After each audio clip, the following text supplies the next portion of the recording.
honor a physician with the honor due unto him for the uses which ye may have of him, for Yahuwah has created him. For of El Elyon comes healing, and he shall receive honor of the king. The skill of the physician shall lift up his head, and in the sight of great men he shall be in admiration. Yahuwah has created medicines out of the earth, and he that is wise would not abhor them. Was not the water made sweet with wood, that the virtue thereof might be known? And he has given men skill, that he might be honored of his marvelous works. With such he heals men, and takes away their pains. Of such the apothecary makes the confection, and of his works there is no end, and from him is peace over all the earth. My son, in your sickness be not negligent, but pray unto Yahuwah, and he will make you whole. Leave off from sin, and order your hands aright, and cleanse your heart from all wickedness. Give a sweet savor, and a memorial of fine flour, and make a fat offering, as not being. Then give place to the physician, for Yahuwah has created him. Let him not go from you, for you have need of him. There is a time when in their hands there is good success. For they shall also pray unto Yahuwah, that he would prosper that which they give for ease and remedy to prolong life. He that sins before his maker, let him fall into the hand of the physician.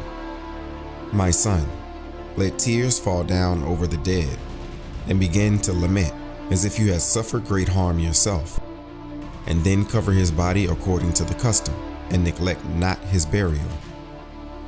Weep bitterly, and make great moan, and use lamentation, as he is worthy, and that a day or two, lest you be evil spoken of, and then comfort yourself for your heaviness. For of heaviness comes death, and the heaviness of the heart breaks strength. In affliction also sorrow remains, and the life of the poor is the curse of the heart. Take no heaviness to heart, drive it away, and remember the last end. Forget it not, for there is no turning again. You shall not do him good, but hurt yourself.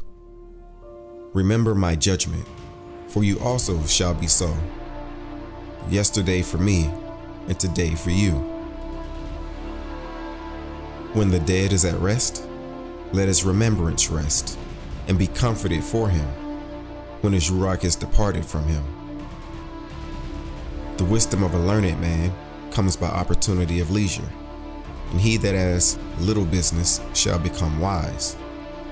How can he get wisdom that holds the plow, and that glories in the road, that drives oxen, and is occupied in their labors, and whose talk is of bullocks?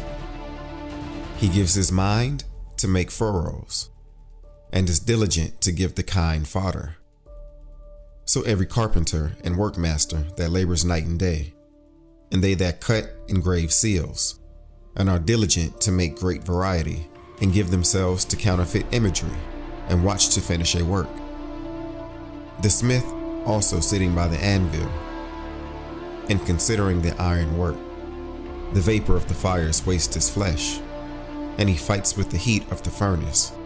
The noise of the hammer and the anvil is ever in his ears, and his eyes look still upon the pattern of the thing that he makes. He sets his mind to finish the work, and watches to polish it perfectly. So does the potter sitting at his work, and turning the wheel about with his feet, who is always carefully set at his work, and makes all his work by number. He fashions the clay with his arm, and bows down his strength before his feet. He applies himself to lead it over, and he is diligent to make clean the furnace. All these trust in their hands, and everyone is wise in his work. Without these cannot a city be inhabited, and they shall not dwell where they will, nor go up and down. They shall not be sought for in public council, nor sit high in the assembly. They shall not sit on the judge's seat, nor understand the sentence of judgment. They cannot declare justice and judgment, and they shall not be found where parables are spoken.